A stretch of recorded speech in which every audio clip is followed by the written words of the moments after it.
La cruz es un símbolo de dominación. Spinoza desmonta su verdadero significado. ¿Alguna vez te has preguntado por qué adoramos un instrumento de tortura? ¿Por qué millones de personas alrededor del mundo veneran lo que históricamente representó el sufrimiento más extremo? Si esta pregunta te ha inquietado, entonces estás en el lugar correcto. Hoy vamos a descubrir una verdad que las instituciones religiosas han mantenido oculta durante siglos, y lo haremos de la mano del filósofo más perseguido de la historia, Baruch Spinoza. Antes de continuar, cuéntame en los comentarios, ¿desde qué país nos estás viendo y a qué hora decidiste darle play a este video? Me encanta saber quién forma parte de esta comunidad de buscadores de la verdad. Y si estás viendo esto desde tu celular, por favor, dale like al video. Sé que parece algo simple, pero realmente ayuda a que este contenido llegue a más personas que necesitan escuchar estas revelaciones. ¿Te has preguntado alguna vez por qué un símbolo que debería representar amor y redención genera tanto miedo y culpa en quienes lo contemplan? ¿Por qué las instituciones que predican la libertad espiritual utilizan precisamente el símbolo de la esclavitud más brutal? Estas no son preguntas casuales, son las mismas interrogantes que llevaron a Baruch Spinoza a desarrollar una de las críticas más devastadoras y precisas contra el uso instrumental de los símbolos religiosos. Spinoza no era un ateo común. Era algo mucho más peligroso para las autoridades de su tiempo. Era un racionalista que podía desentrañar las mecánicas ocultas del poder religioso. Y lo que descubrió sobre la cruz y su uso como herramienta de dominación cambiará para siempre tu perspectiva sobre la religión organizada. Imagina por un momento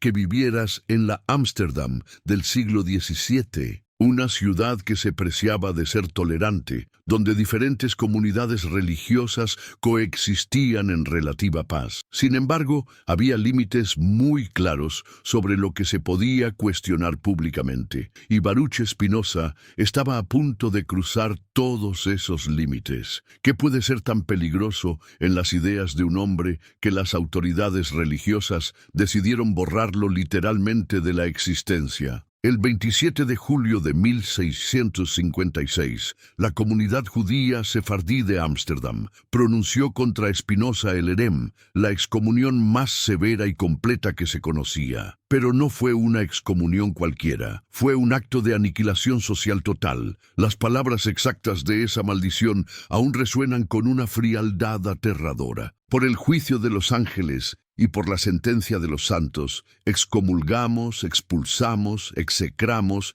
y maldecimos a Baruch de Spinoza. Maldito sea de día y maldito sea de noche. Maldito sea cuando se acueste y maldito sea cuando se levante. Maldito sea cuando salga y maldito sea cuando entre. Y ordenamos que nadie se comunique con él de palabra o por escrito, o le haga cualquier favor, o permanezca con él bajo el mismo techo, o se acerque a él, o lea cualquier papel hecho o escrito por él. ¿Puedes imaginar el terror que debió sentir la comunidad ante las ideas de este joven de 23 años? ¿Qué había descubierto Spinoza que resultaba tan amenazante para el orden establecido? La respuesta está precisamente en su análisis de los símbolos religiosos y su función como instrumentos de control psicológico masivo. Pero antes de que sigamos adelante, quiero pedirte algo. Si este contenido te está resultando revelador, por favor compártelo con al menos un amigo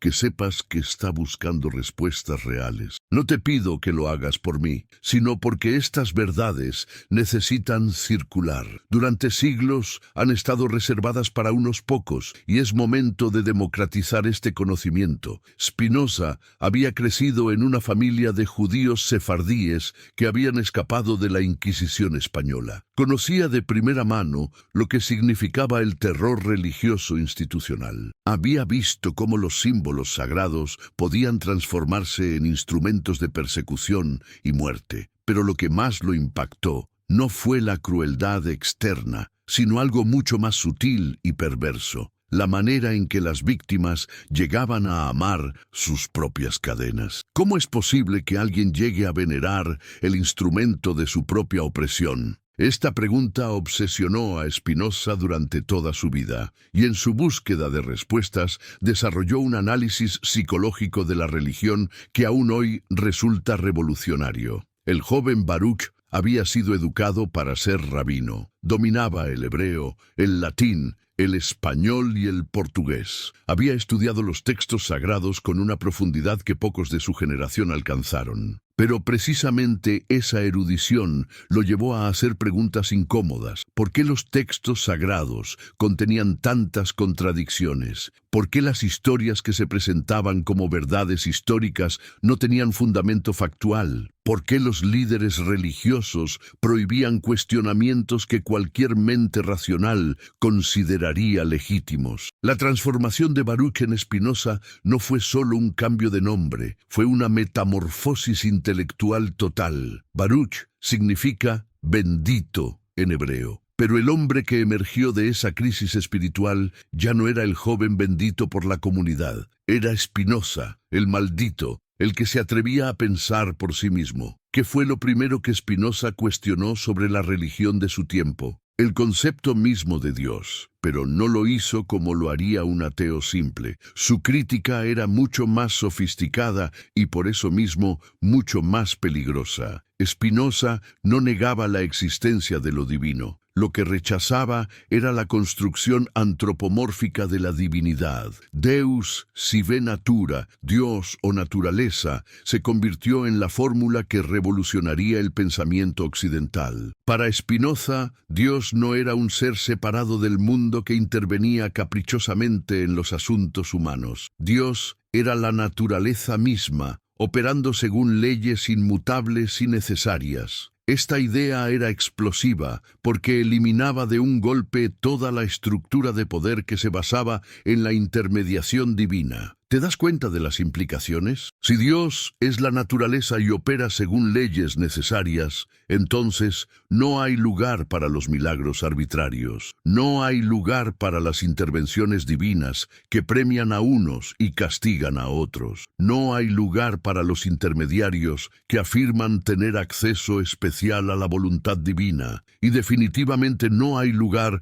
para los símbolos mágicos que supuestamente conectan con lo sagrado. Esta concepción de la divinidad socavaba los fundamentos mismos del poder religioso institucional. ¿Para qué necesitarías sacerdotes si puedes acceder directamente a lo divino a través del conocimiento racional de la naturaleza? ¿Para qué necesitarías rituales si la verdadera adoración consiste en comprender las leyes que rigen el universo? ¿Para qué necesitarías símbolos externos si lo sagrado está presente en cada manifestación natural? Pero Spinoza fue aún más lejos. No solo redefinió a Dios, sino que también redefinió al ser humano. Para él, los humanos no eran criaturas caídas que necesitaban redención externa. Eran parte de la naturaleza divina, manifestaciones particulares de la sustancia infinita. Esto significaba que cada persona tenía en sí misma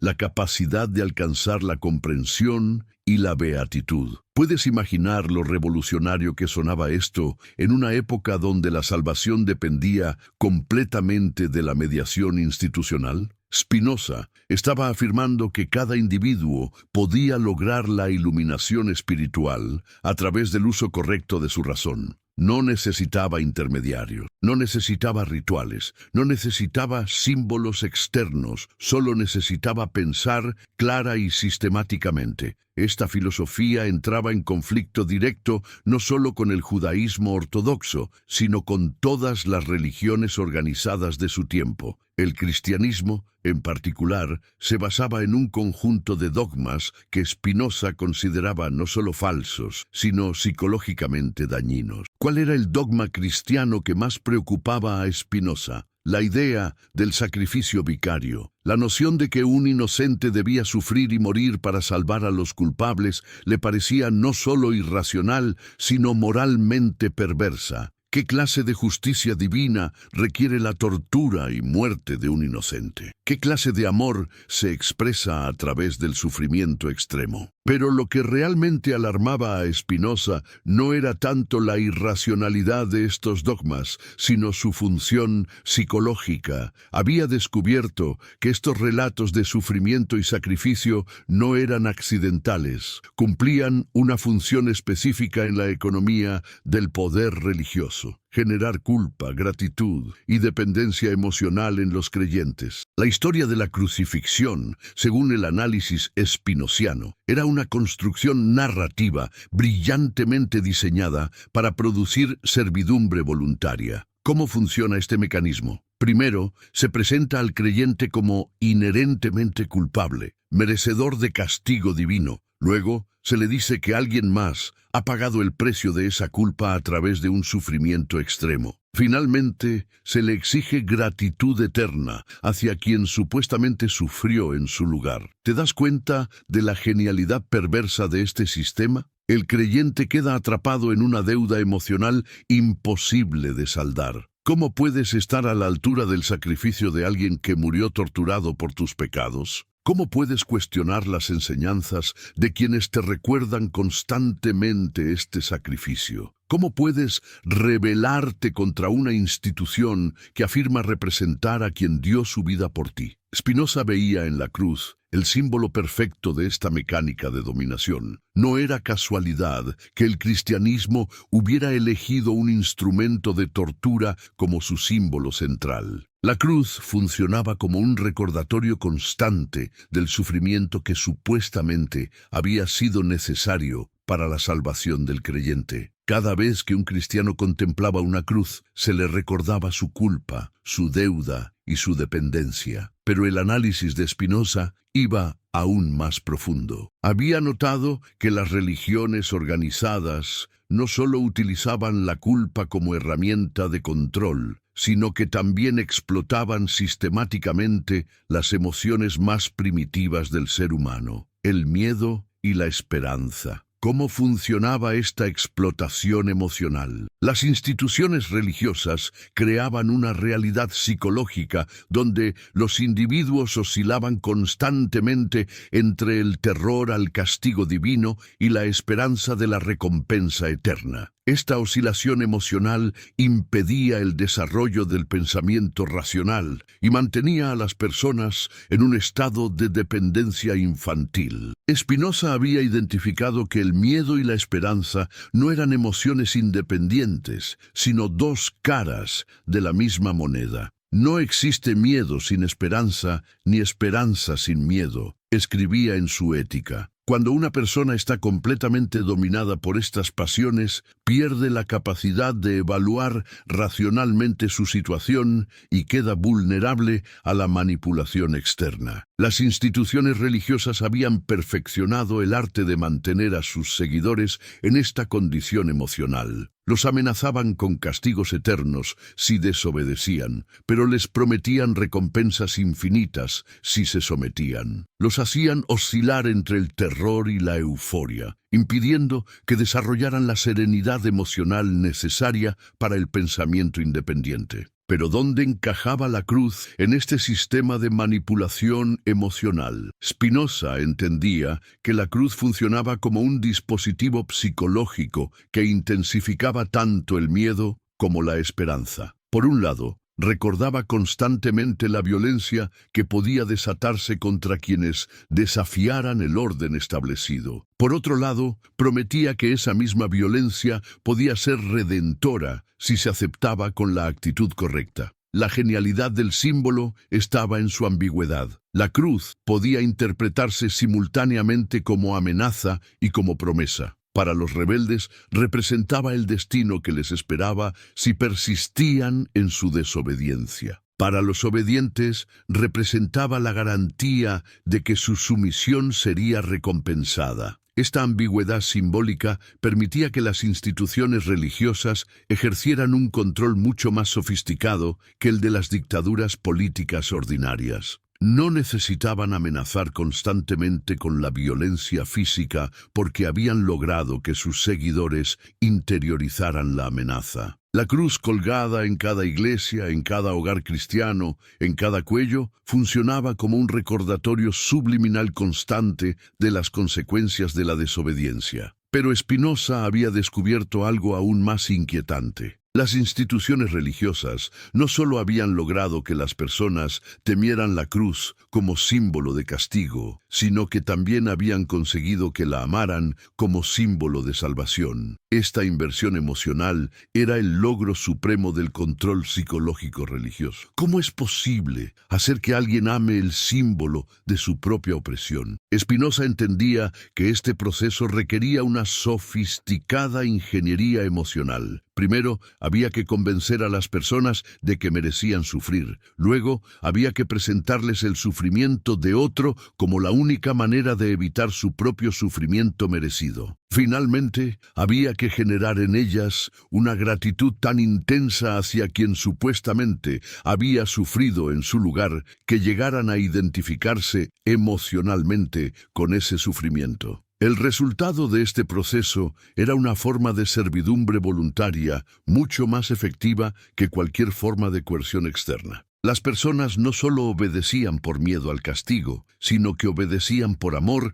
a quien supuestamente había sufrido para salvarlas del castigo. Se habían convertido en cómplices emocionales de su propia dominación. Spinoza veía en este fenómeno una perversión profunda de la naturaleza humana. Los seres humanos estaban diseñados para buscar la alegría, el conocimiento y la libertad. Pero las instituciones religiosas habían logrado que identificaran la alegría con la culpa, el conocimiento con la herejía y la libertad con la condenación. ¿Cuál era la alternativa que proponía Spinoza? Su filosofía ofrecía un camino completamente diferente hacia la espiritualidad. En lugar de basar la relación con lo divino en el miedo, la culpa y la dependencia, proponía basarla en el conocimiento, la alegría y la autonomía. Para Spinoza, la verdadera religión no consistía en creer dogmas irracionales o venerar símbolos externos, sino en comprender las leyes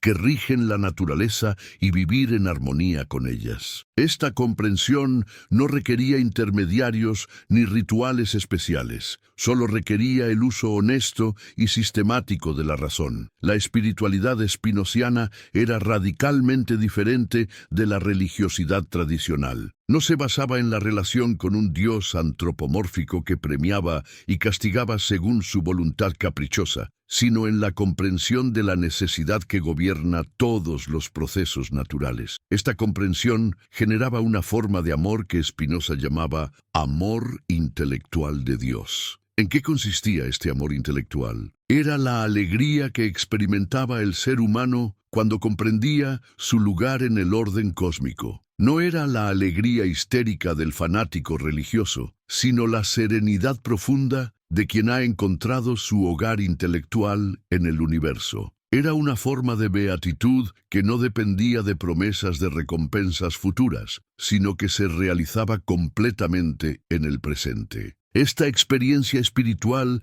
era accesible a cualquier persona dispuesta a desarrollar su capacidad racional. No requería revelaciones especiales ni gracias divinas arbitrarias. Solo requería la disciplina intelectual necesaria para comprender las conexiones causales que estructuran la realidad. Spinoza había descubierto que esta comprensión racional era en sí misma una forma de oración. Cuando el ser humano contemplaba la elegancia matemática de las leyes naturales, cuando comprendía la necesidad que conecta todos los fenómenos, cuando se reconocía a sí mismo como parte del todo infinito, experimentaba una forma de comunión con lo divino mucho más profunda que cualquier ritual tradicional. Esta filosofía representaba una amenaza existencial para las instituciones religiosas tradicionales. Si las personas podían acceder directamente a la experiencia espiritual a través del conocimiento racional, ¿para qué necesitaban intermediarios profesionales? Si la verdadera adoración consistía en comprender la naturaleza,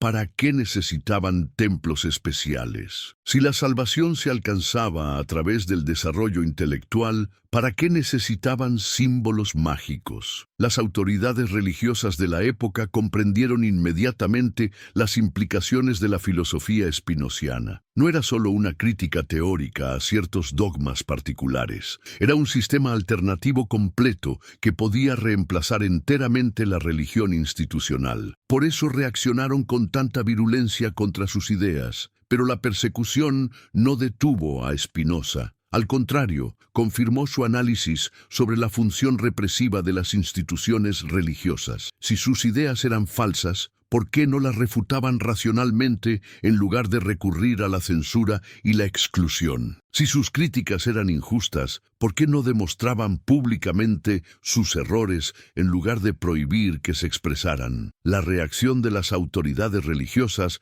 reveló que su poder no se basaba en la verdad de sus enseñanzas, sino en su capacidad de impedir que esas enseñanzas fueran cuestionadas públicamente. Esto confirmaba la tesis spinociana de que las instituciones religiosas funcionaban como sistemas de control social más que como vehículos de iluminación espiritual. Pero ¿cómo había llegado la humanidad a esta situación? ¿Cómo era posible que instituciones que supuestamente representaban los valores más elevados del espíritu humano se hubieran convertido en instrumentos de dominación psicológica? Spinoza encontró la respuesta en su análisis histórico del desarrollo religioso. Según su interpretación, las religiones habían comenzado como expresiones auténticas de la búsqueda humana de sentido y trascendencia. Los fundadores originales, incluido el Jesús histórico, habían sido genuinos buscadores espirituales que habían alcanzado insights profundos sobre la naturaleza de la realidad y la condición humana. ¿Pero qué había sucedido con estos mensajes originales? Spinoza creía que habían sido progresivamente distorsionados por los intereses institucionales de quienes se apropiaron de ellos. Los seguidores de los grandes maestros espirituales habían transformado gradualmente las enseñanzas liberadoras en dogmas opresivos. Este proceso de corrupción institucional seguía un patrón predecible. Primero, se convertían las intuiciones espirituales de los maestros en fórmulas doctrinales rígidas. Luego, se establecía una clase sacerdotal que afirmaba tener autoridad exclusiva para interpretar esas fórmulas. Finalmente, se utilizaba esa autoridad interpretativa para justificar el control sobre la vida de los creyentes. La cruz cristiana era un ejemplo perfecto de esta dinámica. Si el Jesús histórico había existido y había sido ejecutado por las autoridades romanas, su muerte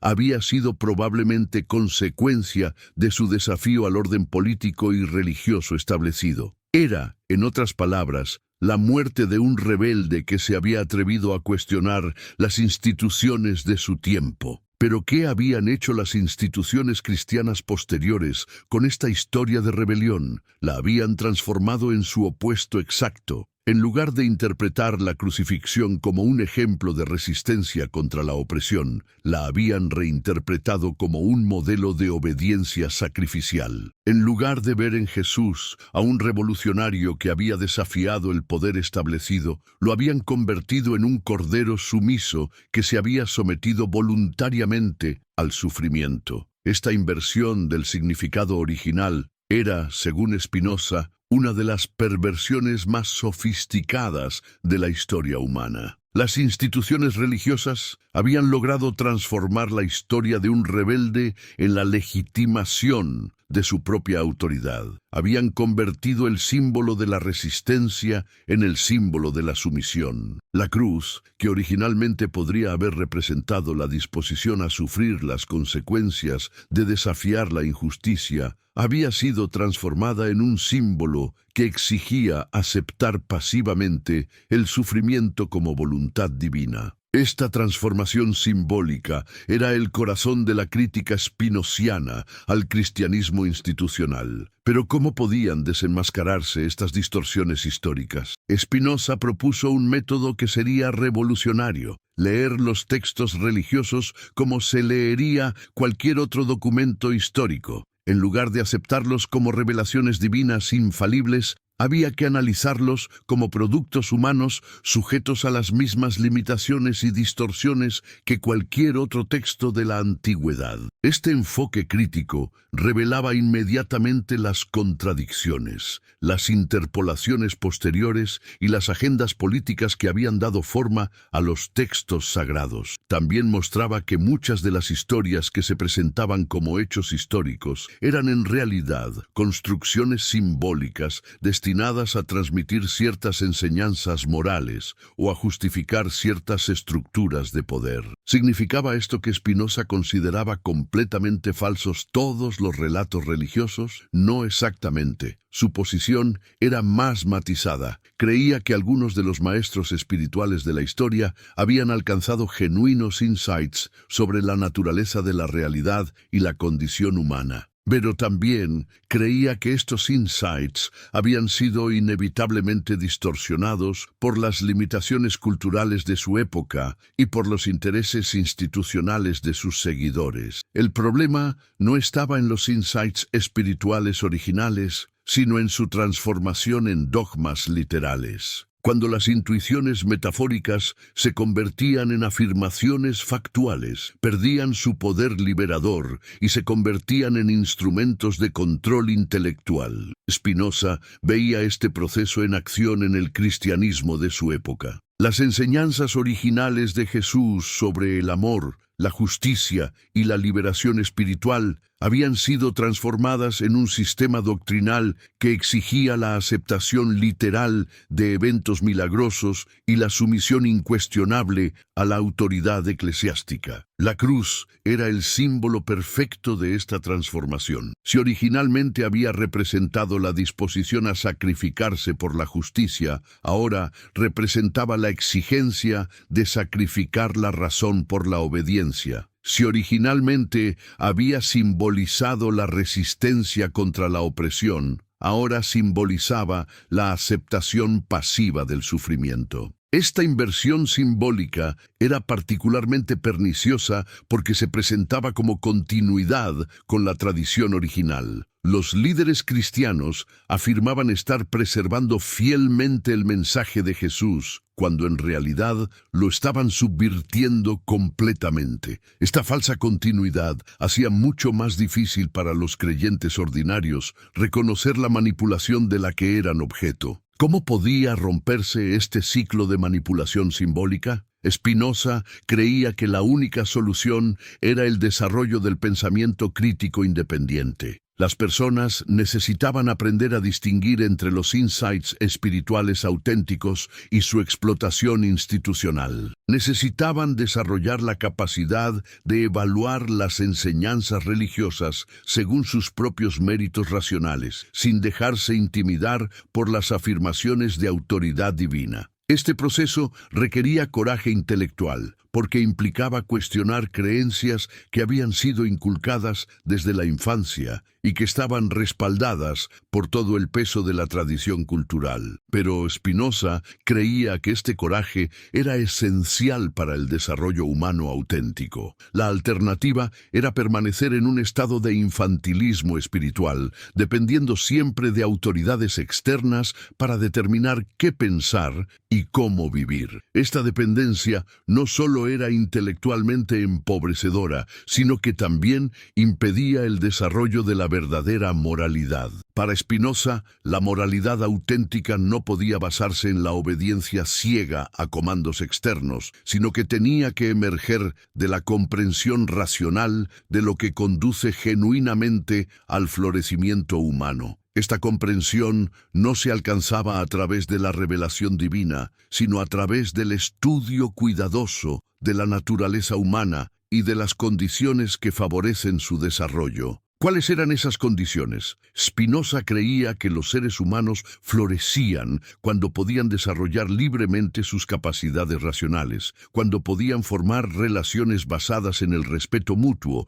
y cuando podían contribuir al bienestar común de su comunidad. Estas condiciones no requerían intervenciones sobrenaturales. Solo requerían instituciones sociales que favorecieran la educación, la tolerancia y la cooperación. Las instituciones religiosas tradicionales, con su énfasis en la obediencia, la culpa y la dependencia, tendían a obstaculizar el desarrollo de estas condiciones. Por eso, Spinoza las consideraba no solo falsas desde el punto de vista intelectual, sino también dañinas desde el punto de vista moral. La cruz, como símbolo central del cristianismo institucional, encarnaba todo lo que Spinoza consideraba problemático en la religión organizada. Representaba la glorificación del sufrimiento, la exaltación de la victimización y la sacralización de la injusticia. En lugar de inspirar a las personas a luchar contra las causas del sufrimiento, las alentaba a aceptarlo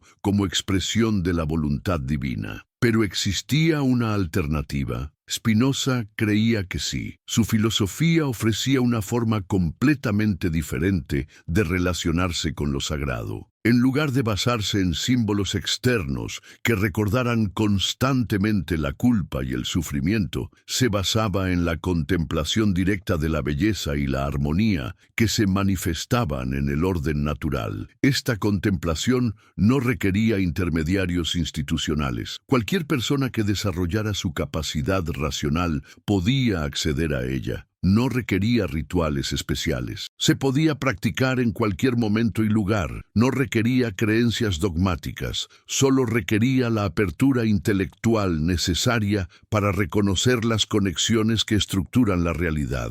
Spinoza había experimentado personalmente esta forma de espiritualidad racional. Sus biógrafos cuentan que podía pasar horas contemplando la actividad de las arañas en su jardín, maravillándose ante la elegancia de sus comportamientos instintivos. Esta contemplación no era simple curiosidad científica. Era una forma de adoración que reconocía en cada manifestación natural una expresión de la inteligencia divina que permea el universo. Esta espiritualidad no negaba la importancia de la dimensión emocional de la experiencia humana. Al contrario, generaba emociones mucho más profundas y satisfactorias que las que producía la religiosidad tradicional. Pero eran emociones basadas en el conocimiento y la comprensión, no en el miedo y la ignorancia. La alegría que experimentaba Spinoza al comprender una ley natural era cualitativamente diferente de la euforia que experimentaba el creyente tradicional durante un ritual religioso. Era una alegría más serena, más duradera y más profundamente satisfactoria. No dependía de estados emocionales artificialmente inducidos, sino que emergía naturalmente de la actividad intelectual bien desarrollada. Esta diferencia cualitativa en la experiencia emocional era crucial para entender la crítica spinociana a la religión institucional. No se trataba simplemente de que las creencias religiosas fueran falsas desde el punto de vista factual. Se trataba de que producían formas inferiores de experiencia humana. Las emociones religiosas tradicionales eran inherentemente inestables porque dependían de factores externos sobre los cuales el individuo no tenía control. El creyente oscilaba constantemente entre la euforia de sentirse favorecido por Dios y la desesperación de sentirse abandonado por Él. Esta oscilación emocional impedía el desarrollo de la ecuanimidad que Spinoza consideraba esencial para la vida espiritual auténtica. La espiritualidad racional, en cambio, generaba emociones que dependían únicamente del desarrollo intelectual del individuo. Una vez que alguien había comprendido una verdad sobre la naturaleza, esa comprensión no podía serle arrebatada por circunstancias externas. La alegría que derivaba de ella era, por tanto, mucho más estable y confiable. ¿Pero era esta espiritualidad accesible solo para los intelectuales? Spinoza reconocía que no todas las personas tenían la capacidad o la inclinación para desarrollar la filosofía hasta sus niveles más sofisticados, pero creía que cualquier persona podía beneficiarse de un enfoque más racional hacia la vida espiritual. Incluso las personas que necesitaban mantener alguna forma de religiosidad tradicional podían beneficiarse de distinguir entre los elementos liberadores y los elementos opresivos de su tradición. Podían aprender a enfatizar las enseñanzas sobre el amor y la justicia, mientras minimizaban las doctrinas sobre la culpa y el castigo. Podían desarrollar gradualmente una relación más madura con los símbolos religiosos, viéndolos como recordatorios de valores importantes en lugar de como objetos de veneración mágica. Este enfoque reformista no era la solución ideal según Spinoza, pero era mejor que la sumisión total a la autoridad religiosa institucional. Representaba un paso en la dirección de la autonomía intelectual y espiritual. Sin embargo, Spinoza era consciente de que las instituciones religiosas resistirían cualquier forma de reforma que amenazara su poder. Su propia experiencia con la excomunión le había enseñado que estas instituciones estaban dispuestas a utilizar la violencia psicológica más extrema para mantener su control sobre los creyentes. ¿Por qué las instituciones religiosas reaccionaban tan violentamente contra las ideas liberadoras? Spinoza entendía que su supervivencia dependía de mantener a sus seguidores en un estado de dependencia emocional. Si las personas desarrollaban la capacidad de relacionarse directamente con lo sagrado, ya no necesitarían los servicios de los intermediarios profesionales. Esta dependencia institucional no era accidental. Era el resultado de una estrategia deliberada para mantener el control sobre las poblaciones. Las instituciones religiosas habían desarrollado técnicas sofisticadas para generar y mantener la dependencia emocional de sus seguidores. Una de estas técnicas era la creación de problemas artificiales para los cuales solo ellas podían ofrecer soluciones. Por ejemplo, primero convencían a las personas de que eran inherentemente pecadoras y merecedoras de castigo divino. Luego, se presentaban como las únicas capaces de interceder ante Dios para obtener el perdón. Esta estrategia creaba un ciclo de dependencia del cual era muy difícil escapar. Mientras más creía una persona en su propia culpabilidad, más necesitaba los servicios de la institución religiosa. Mientras más dependía de la institución, más se reforzaba su creencia en su propia incapacidad para relacionarse directamente con lo divino. La cruz funcionaba como un recordatorio constante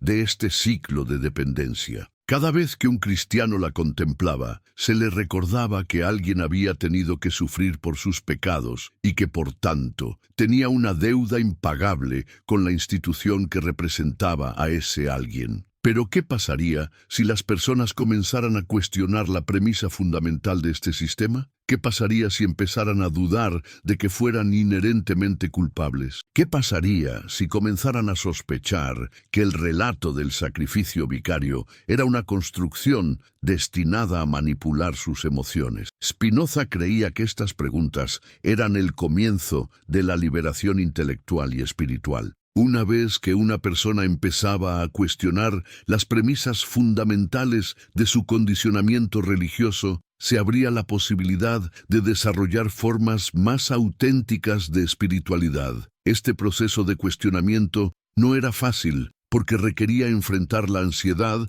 que generaba la pérdida de certezas aparentes. Las creencias religiosas tradicionales, por problemáticas que fueran, ofrecían una sensación de seguridad psicológica. Abandonarlas significaba aceptar un grado de incertidumbre que muchas personas encontraban aterrador. Pero Spinoza creía que esta ansiedad temporal era el precio necesario para alcanzar una forma superior de certeza. Las certezas basadas en la autoridad externa eran siempre frágiles porque dependían de factores que estaban fuera del control del individuo. Las certezas basadas en la comprensión racional eran mucho más sólidas porque dependían únicamente del desarrollo intelectual del propio individuo. La filosofía de Spinoza ofrecía un camino para transitar de las certezas frágiles de la fe ciega a las certezas sólidas del conocimiento racional. Este camino no era rápido ni fácil, pero era accesible a cualquier persona dispuesta a hacer el esfuerzo intelectual necesario. ¿Cuáles eran los primeros pasos en este camino? Spinoza sugería comenzar por desarrollar la capacidad de distinguir entre las emociones que favorecen el desarrollo humano y las que lo obstaculizan. Las emociones basadas en el conocimiento y la comprensión tendían a ser constructivas, mientras que las basadas en la ignorancia y el miedo tendían a ser destructivas. Esta distinción emocional era crucial porque las instituciones religiosas tradicionales explotaban precisamente las emociones destructivas para mantener su control. Una vez que una persona aprendía a reconocer esta explotación, podía comenzar a liberarse de ella. El segundo paso era desarrollar la capacidad de evaluar las ideas según sus propios méritos racionales, sin dejarse intimidar por las afirmaciones de autoridad divina. Esto requería coraje intelectual, pero también requería las herramientas conceptuales necesarias para el análisis crítico. Spinoza había desarrollado estas herramientas a lo largo de su obra filosófica. Su método combinaba el rigor lógico de las matemáticas con la comprensión psicológica de las motivaciones humanas. Esto le permitía desentrañar tanto las inconsistencias lógicas de los dogmas religiosos como las funciones psicológicas que cumplían. El tercer paso era comenzar a experimentar con formas alternativas de espiritualidad basadas en la contemplación racional de la naturaleza. Esta experimentación podía comenzar con actividades simples, como la observación cuidadosa de los fenómenos naturales o la reflexión sobre las leyes que rigen los procesos físicos. Lo importante no era alcanzar inmediatamente insights filosóficos sofisticados, sino desarrollar gradualmente una forma diferente de relacionarse con la realidad. En lugar de buscar constantemente intervenciones sobrenaturales, se aprendía a apreciar la belleza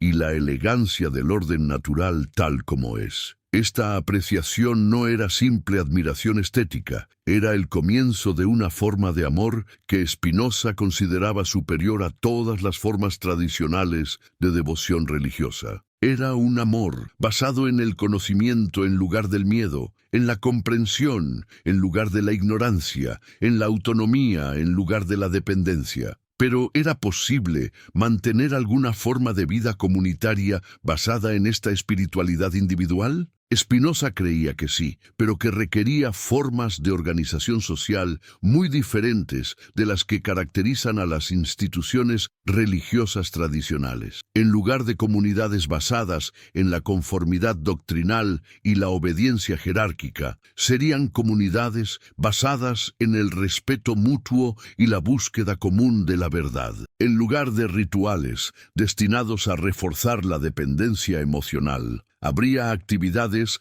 destinadas a fomentar el desarrollo intelectual y moral de todos los participantes. Estas comunidades no necesitarían símbolos externos para mantener su cohesión, porque su unidad estaría basada en valores internalizados racionalmente. No necesitarían amenazas de castigo divino para mantener el orden, porque sus miembros habrían desarrollado la capacidad de cooperar voluntariamente para el beneficio mutuo. ¿Era esta visión utópica? Spinoza reconocía que la mayoría de las personas necesitarían mucho tiempo para desarrollar la madurez intelectual y emocional necesaria para participar en tales comunidades. Pero creía que era importante establecer este ideal como meta hacia la cual dirigir los esfuerzos de reforma social. Mientras tanto, era posible comenzar a implementar elementos de esta visión en pequeña escala. Individuos que habían alcanzado cierto grado de liberación intelectual podían formar grupos de estudio filosófico, círculos de discusión racional, comunidades de práctica espiritual no dogmática. Estos grupos podían servir como laboratorios para experimentar con formas alternativas de vida comunitaria. Podían desarrollar gradualmente las prácticas y las instituciones que serían necesarias para una sociedad más racional y libre. Spinoza mismo había participado en varios de estos experimentos. Había formado parte de círculos intelectuales donde se discutían libremente las ideas más avanzadas de la época. Había mantenido correspondencia con pensadores de toda Europa que compartían su búsqueda de la verdad. Había intentado crear espacios donde la filosofía pudiera desarrollarse sin las restricciones de la ortodoxia religiosa. Estos experimentos no siempre habían sido exitosos, pero habían demostrado que era posible crear alternativas concretas a las formas tradicionales de vida religiosa. Habían mostrado que las personas podían relacionarse entre sí de maneras más maduras y constructivas cuando se liberaban de las dinámicas de poder que caracterizan a las instituciones religiosas tradicionales. La cruz, desde esta perspectiva, aparecía como el símbolo de todo lo que necesitaba ser superado para alcanzar formas superiores de vida comunitaria. Representaba la glorificación del sufrimiento en lugar de la búsqueda de la alegría, la exaltación de la obediencia en lugar del desarrollo de la autonomía, la sacralización de la jerarquía en lugar del cultivo del respeto mutuo. Superar la fascinación cultural con la cruz no significaba simplemente rechazar un símbolo particular. Significaba liberarse de toda una estructura psicológica que había mantenido a la humanidad en un estado de inmadurez espiritual durante siglos. ¿Pero era realista esperar que esto sucediera en gran escala? Spinoza era optimista a largo plazo, pero realista a corto plazo. Creía que la tendencia histórica favorecía el desarrollo de la racionalidad humana, pero también reconocía que este desarrollo enfrentaría resistencias enormes por parte de los intereses establecidos. Las instituciones religiosas no renunciarían voluntariamente a su poder. Al contrario, intensificarían sus esfuerzos por mantener el control sobre las poblaciones a medida que sus enseñanzas fueran siendo cuestionadas más ampliamente. Esto significaba que los pioneros de la liberación intelectual tendrían que estar preparados para enfrentar persecución y resistencia. La propia experiencia de Spinoza ilustraba claramente esta dinámica. Su excomunión había sido solo el comienzo de una campaña sostenida para silenciar sus ideas. Sus libros habían sido prohibidos, sus seguidores perseguidos, su reputación difamada sistemáticamente. Había vivido la mayor parte de su vida adulta en un relativo aislamiento social, mantenido económicamente por un pequeño círculo de admiradores que compartían sus convicciones. ¿Pero había valido la pena este sacrificio? Spinoza estaba convencido de que sí. Había alcanzado una forma de serenidad y satisfacción que consideraba superior a cualquier cosa que hubiera podido obtener mediante la conformidad social. Había desarrollado una comprensión de la realidad que lo llenaba de una alegría constante y profunda. Había contribuido al desarrollo del conocimiento humano de maneras que beneficiarían a las generaciones futuras. Esta convicción personal era lo que le había permitido mantener su compromiso con la búsqueda de la verdad a pesar de todas las presiones para que se conformara con las opiniones establecidas. Era también lo que le permitía mantener una actitud compasiva hacia quienes seguían atrapados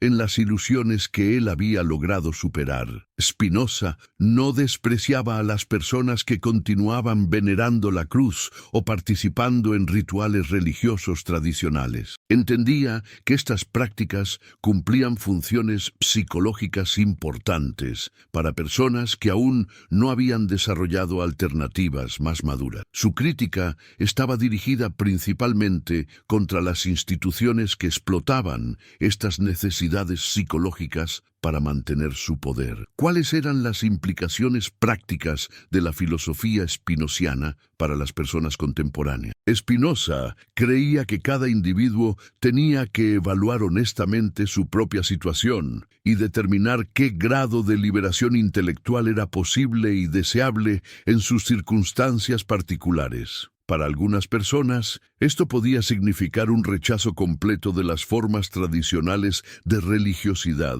y una búsqueda radical de alternativas racionales. Para otras, podía significar una reforma gradual de sus creencias existentes, eliminando los elementos más problemáticos mientras conservaban los que seguían siendo psicológicamente útiles. Lo importante no era adoptar una fórmula única, sino desarrollar la capacidad de distinguir entre los elementos liberadores y los elementos opresivos de cualquier sistema de creencias. Esta capacidad requería tanto desarrollo intelectual como coraje emocional, pero estaba al alcance de cualquier persona dispuesta a hacer el esfuerzo necesario. La cruz, desde esta perspectiva, podía servir como una prueba de fuego para evaluar el grado de liberación que había alcanzado una persona. Alguien que continuara experimentando fascinación o terror ante este símbolo todavía estaba bajo la influencia de los condicionamientos psicológicos que había estado diseñado para producir. Alguien que pudiera contemplarlo con serenidad y comprensión había logrado liberarse significativamente de esos condicionamientos. Esta liberación no era un evento único, sino un proceso continuo. Requería vigilancia constante porque las tendencias hacia la dependencia emocional y la conformidad intelectual estaban profundamente arraigadas en la naturaleza humana. Requería también comunidad, porque era muy difícil mantener perspectivas no convencionales en completo aislamiento social. Por eso Spinoza había enfatizado tanto la importancia de encontrar o crear comunidades de personas que compartieran el compromiso con la búsqueda racional de la verdad. Estas comunidades podían ofrecer el apoyo emocional y la estimulación intelectual necesarios para mantener el proceso de liberación a lo largo del tiempo. En este momento de nuestra reflexión, me gustaría que compartas este video con alguien que sepas que está cuestionando su relación con los símbolos religiosos tradicionales. No se trata de convertir a nadie, sino de ofrecer perspectivas alternativas a personas que puedan estar buscándolas. Spinoza creía que la verdad tenía su propia fuerza persuasiva y que no necesitaba ser impuesta por medios coercitivos. La filosofía de Spinoza sobre la cruz y los símbolos religiosos sigue siendo relevante hoy, porque las dinámicas psicológicas que analizó continúan operando en nuestras sociedades contemporáneas. Aunque las formas específicas de manipulación simbólica han evolucionado, los mecanismos fundamentales siguen siendo los mismos. Las instituciones contemporáneas, religiosas y seculares, continúan utilizando símbolos cargados emocionalmente para generar lealtades irracionales y suprimir el pensamiento crítico. Continúan explotando las tendencias humanas hacia el miedo y la esperanza para mantener poblaciones en estados de dependencia psicológica. Continúan presentando problemas artificiales como si fueran naturales e inevitables para justificar su propia autoridad. La cruz cristiana sigue siendo uno de los símbolos más poderosos en este repertorio de manipulación psicológica. Continúa funcionando como un recordatorio de culpa y dependencia para millones de personas. Continúa siendo utilizada para justificar formas de autoridad que Spinoza habría considerado irracionales e injustas. Pero también continúa siendo posible la alternativa spinociana. La respuesta depende de si las personas contemporáneas están dispuestas a hacer el esfuerzo intelectual y emocional necesario para liberarse de estos condicionamientos ancestrales. Este esfuerzo no es menos difícil hoy de lo que era en la época de Spinoza. Las fuerzas que se oponen al pensamiento independiente siguen siendo poderosas y bien organizadas. Las tentaciones hacia la conformidad intelectual y la dependencia emocional siguen siendo fuertes. Los costos sociales de la no conformidad siguen siendo significativos, pero también existen recursos para la liberación que no estaban disponibles en la época de Spinoza. El conocimiento científico ha avanzado enormemente, proporcionando bases cada vez más sólidas para una comprensión racional del universo. Las comunicaciones globales han hecho posible la formación de comunidades intelectuales que trascienden las limitaciones geográficas. Los ideales de libertad intelectual y tolerancia religiosa han ganado aceptación en muchas partes del mundo. Estas condiciones favorables hacen que sea más fácil hoy que en el siglo XVII desarrollar y mantener perspectivas alternativas sobre los símbolos religiosos tradicionales, pero siguen requiriendo iniciativa individual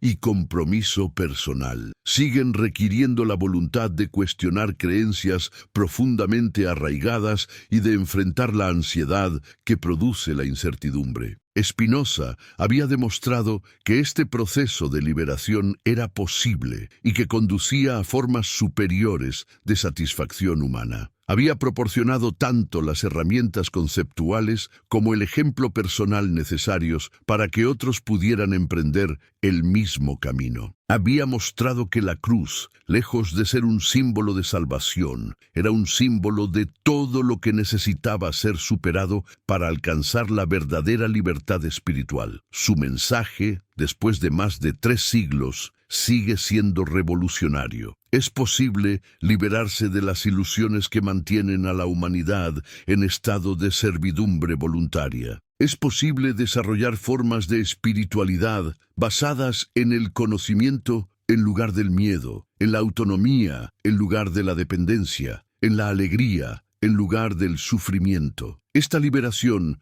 no requiere revelaciones sobrenaturales ni gracias divinas especiales. Solo requiere el uso honesto y sistemático de las capacidades racionales que son inherentes a la naturaleza humana. Solo requiere el coraje de pensar por uno mismo y la disciplina de seguir las implicaciones de ese pensamiento hasta sus conclusiones lógicas. La cruz, vista desde esta perspectiva spinociana, se revela no como un símbolo de amor divino, sino como un dispositivo de control psicológico diseñado para mantener a las personas en un estado de dependencia emocional. Su poder sobre la imaginación humana deriva no de su conexión con lo sagrado, sino de su capacidad para activar los miedos y las culpas más primitivos. Reconocer esta realidad es el primer paso hacia la liberación de su influencia. Una vez que una persona comprende cómo funciona este mecanismo de manipulación simbólica,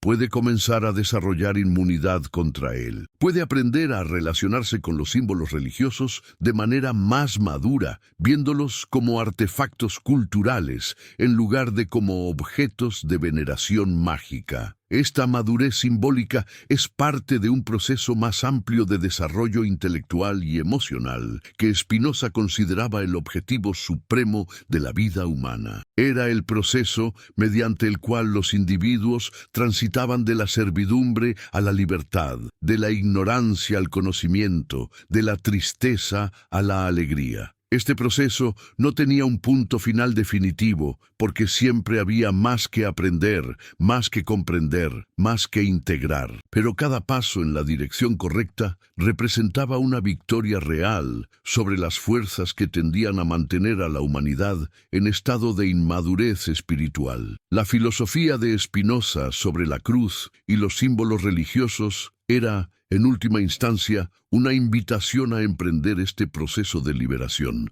Era una invitación a cuestionar las creencias más fundamentales de nuestra cultura, a desarrollar formas alternativas de espiritualidad, a crear comunidades basadas en el respeto mutuo y la búsqueda común de la verdad. Esta invitación sigue siendo válida hoy, sigue siendo urgente, sigue siendo la clave para superar las formas de fanatismo y superstición que continúan plagando nuestro mundo. Spinoza había mostrado el camino. Ahora corresponde a cada generación decidir si está dispuesta a seguirlo. La cruz puede continuar siendo un símbolo de dominación o puede convertirse en un recordatorio de la importancia de cuestionar todas las formas de autoridad que no pueden justificarse racionalmente. Puede continuar generando culpa y dependencia o puede servir como un catalizador para el desarrollo de formas más maduras de espiritualidad. La elección depende de cada individuo. pero esa elección solo es posible cuando las personas tienen acceso a perspectivas alternativas como la que desarrolló Spinoza. Por eso es tan importante que estas ideas continúen circulando, que continúen siendo discutidas, que continúen inspirando a nuevas generaciones de buscadores de la verdad. En conclusión, Spinoza nos enseñó que la verdadera libertad no consiste en escapar de la realidad, sino en comprenderla profundamente. La cruz, como símbolo, solo tiene el poder que nosotros le otorgamos. Si la vemos como un instrumento de dominación, nos esclaviza. Si la comprendemos como parte de la construcción histórica humana, nos libera. El mensaje de Spinoza es claro: no necesitamos símbolos externos para conectar con lo divino, porque lo divino ya está en la naturaleza, en nosotros, en la comprensión racional del universo. La verdadera adoración es el conocimiento, la verdadera fe es la comprensión, y la verdadera libertad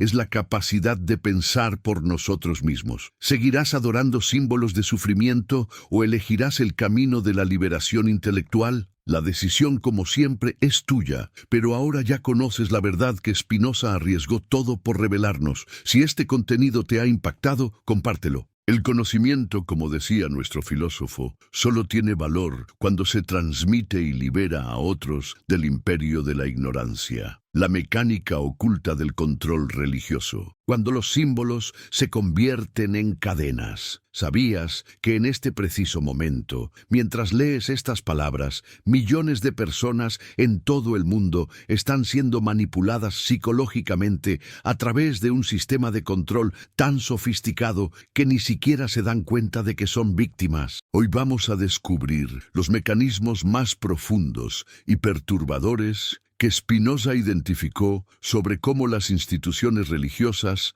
han logrado convertir símbolos de amor en herramientas de dominación absoluta. Antes de continuar, me gustaría conocerte mejor. ¿Desde qué país nos estás viendo ahora mismo y a qué hora decidiste adentrarte en esta revelación que podría cambiar tu perspectiva para siempre? Me fascina saber que personas de diferentes rincones del mundo se unen en esta búsqueda de la verdad. Y si estás en tu celular, por favor, toca ese botón de like. Parece algo simple, pero realmente ayuda a que este conocimiento liberador llegue a más personas que necesitan despertar de la ilusión. ¿Te has preguntado alguna vez por qué las instituciones religiosas han acumulado más poder y riqueza que muchos imperios a lo largo de la historia? ¿Cómo es posible que organizaciones que predican la pobreza y la humildad hayan construido las estructuras más opulentas del planeta? Spinoza descubrió que la respuesta está en una ingeniería psicológica tan brillante como malévola, donde los símbolos aparentemente sagrados funcionan como llaves maestras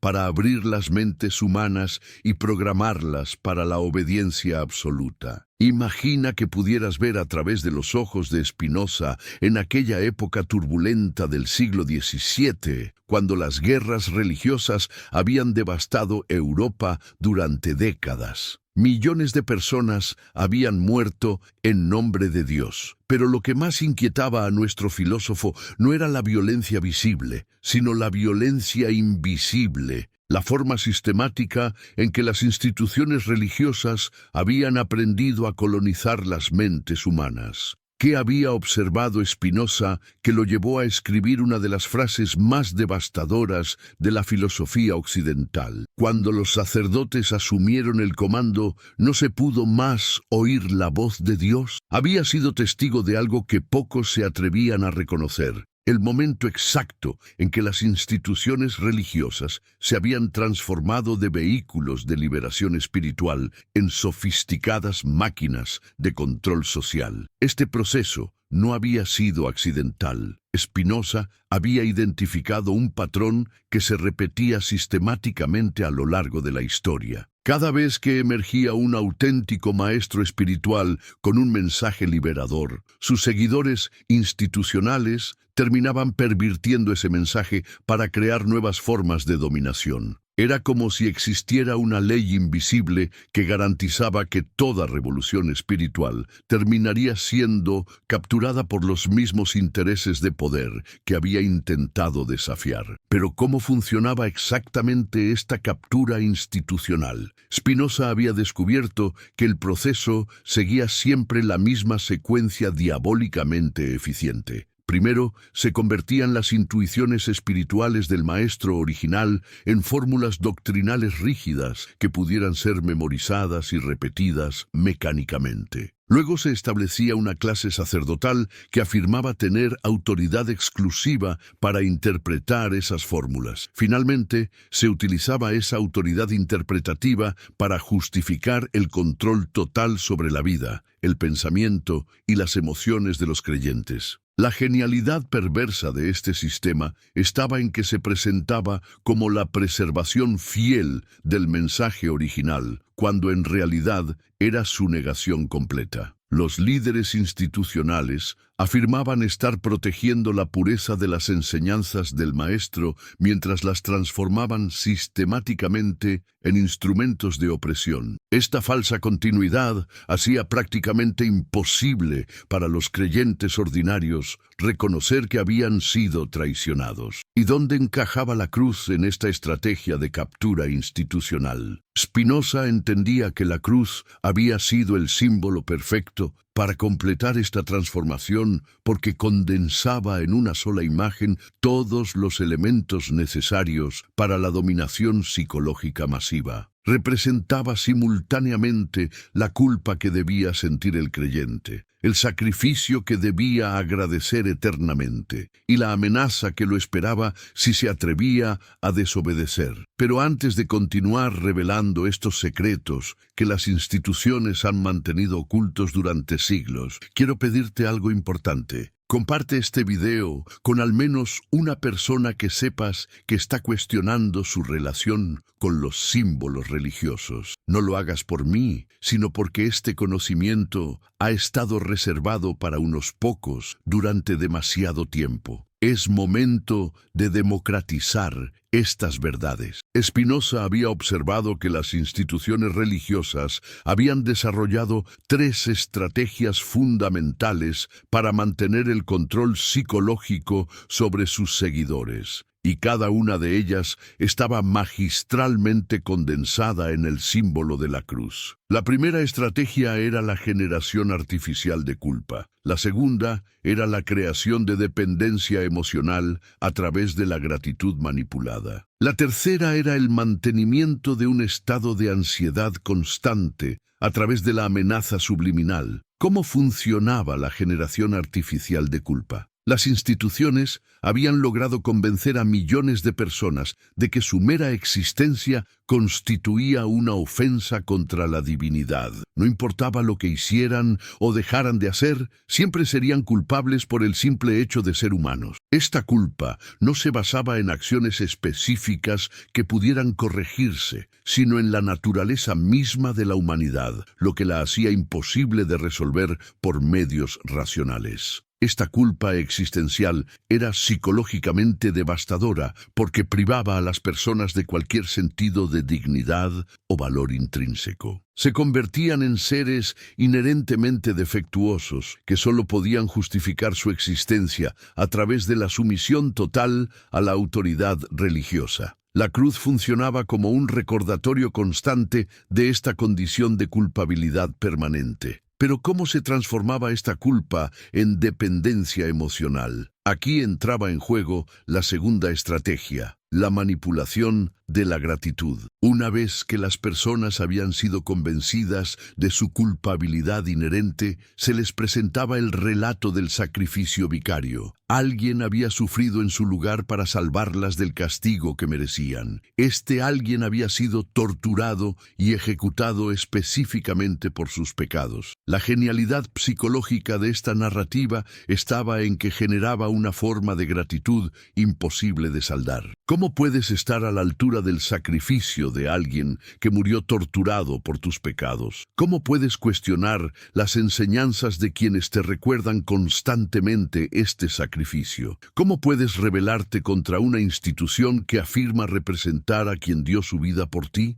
Esta gratitud manipulada creaba un ciclo de dependencia emocional del cual era extremadamente difícil escapar. Mientras más agradecida se sentía una persona por el supuesto sacrificio, más obligada se sentía a obedecer a quienes afirmaban representar al sacrificado. Mientras más obedecía, más se reforzaba su creencia en la legitimidad de su propia dependencia. ¿Y cómo se mantenía esta dependencia a lo largo del tiempo? Aquí entraba la tercera estrategia, la amenaza subliminal constante. La cruz no solo recordaba el sacrificio supuestamente realizado por el creyente, sino que también recordaba lo que podía sucederle si no mantenía la actitud correcta de gratitud y obediencia. Era simultáneamente promesa de salvación y amenaza de condenación. Esta ambigüedad simbólica era extremadamente efectiva porque mantenía a los creyentes en un estado de ansiedad controlada. Nunca podían estar completamente seguros de si estaban cumpliendo adecuadamente con sus obligaciones espirituales. Siempre existía la posibilidad de que su gratitud no fuera suficiente, de que su obediencia no fuera completa, de que su fe no fuera auténtica. ¿Te das cuenta de la sofisticación diabólica de este sistema? Las instituciones religiosas habían logrado crear un mecanismo de control que se autoalimentaba y se autorreforzaba. Los propios creyentes se convertían en los vigilantes más efectivos de su propia sumisión. Se policían a sí mismos más rigurosamente de lo que cualquier dictador externo podría hacerlo. Spinoza había observado que este sistema de control psicológico era mucho más efectivo que cualquier forma de coerción física, porque operaba desde adentro hacia afuera. No dependía de la presencia física de autoridades externas, porque las víctimas habían internalizado completamente a sus opresores. Llevaban a sus carceleros dentro de sus propias mentes. Pero ¿cómo habían logrado las instituciones religiosas implementar este sistema de control interno con tanta efectividad? Spinoza identificó que el secreto estaba en su comprensión intuitiva de la psicología humana más profunda. Habían aprendido a explotar sistemáticamente las necesidades emocionales más básicas de los seres humanos. La necesidad de sentirse importantes, la necesidad de sentirse amados, la necesidad de sentirse seguros, la necesidad de sentirse importantes era satisfecha a través de la doctrina de que cada individuo era tan valioso que Dios mismo había estado dispuesto a sufrir y morir por él. Esta doctrina hacía que incluso las personas más marginales y despreciadas socialmente se sintieran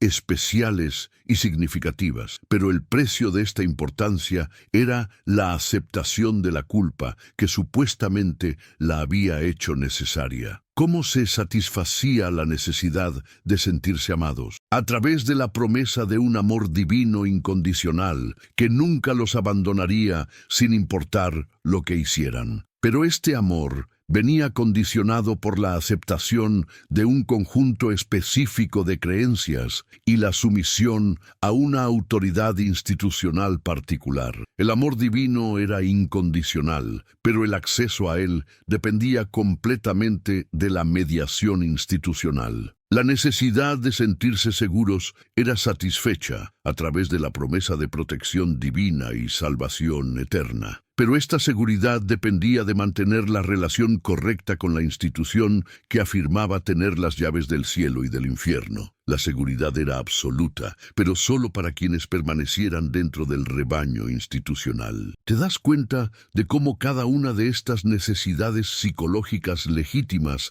era satisfecha de manera que aumentara la dependencia en lugar de fomentar la autonomía? Las instituciones religiosas habían aprendido a ofrecer versiones distorsionadas de lo que los seres humanos genuinamente necesitaban para su desarrollo saludable. Ofrecían importancia basada en la culpa, amor basado en la sumisión y seguridad basada en la dependencia. Spinoza entendía que esta distorsión de las necesidades humanas básicas era lo que hacía tan difícil escapar del control religioso institucional. Las personas no podían simplemente rechazar las ofertas de las instituciones porque sus necesidades emocionales eran reales y legítimas, pero tampoco podían aceptar esas ofertas sin sacrificar su autonomía y su capacidad de pensamiento crítico. ¿Cuál era la solución que proponía Spinoza? Su filosofía ofrecía formas alternativas de satisfacer estas mismas necesidades psicológicas sin caer en la dependencia institucional. La importancia genuina venía no de ser objeto de un sacrificio divino, sino de reconocerse como parte integral del cosmos infinito. El amor auténtico venía no de la sumisión a una autoridad externa, sino de la comprensión de la conexión fundamental entre todos los seres. La seguridad real venía no de promesas de protección sobrenatural, sino del conocimiento de las leyes que gobiernan la realidad. Esta alternativa spinoziana era revolucionaria porque ofrecía todos los beneficios psicológicos de la religión tradicional sin ninguno de sus costos en términos de autonomía intelectual. Las personas podían sentirse importantes, amadas y seguras, sin necesidad de someterse a autoridades institucionales o aceptar creencias irracionales. Pero ¿cómo reaccionaron las instituciones religiosas ante esta amenaza existencial? Spinoza había observado que su respuesta seguía un patrón predecible. Primero, intentaban desacreditar intelectualmente las ideas alternativas mediante argumentos teológicos sofisticados. Cuando esto fallaba, recurrían a la intimidación social a través de la excomunión y el ostracismo. Si la intimidación social también fallaba, finalmente recurrían a la persecución física directa. La excomunión de Spinoza había sido un ejemplo perfecto de la segunda etapa de esta respuesta institucional. Las autoridades judías de Ámsterdam habían comprendido que no podían refutar racionalmente sus argumentos, así que habían optado por intentar destruirlos socialmente. La ferocidad de su harem no era proporcional a la amenaza teológica que representaban sus ideas, sino a la amenaza institucional que representaba su ejemplo. ¿Por qué el ejemplo personal de Spinoza era tan peligroso para las instituciones religiosas? Porque demostraba que era posible vivir una vida profundamente espiritual y éticamente elevada sin participar en ninguna forma de religión organizada. Su mera existencia como persona libre, serena y moralmente admirable contradecía todas las afirmaciones institucionales sobre la necesidad de su mediación para la salvación y la vida ética. Las instituciones religiosas dependían de mantener la creencia de que sin su guía y protección, las personas inevitablemente caerían en la depravación moral y la desesperación espiritual. El ejemplo de Spinoza demostraba que esta creencia era falsa. Una persona podía alcanzar las formas más elevadas de realización espiritual y excelencia moral precisamente al liberarse de la dependencia institucional. ¿Cómo había logrado Spinoza desarrollar esta alternativa tan amenazante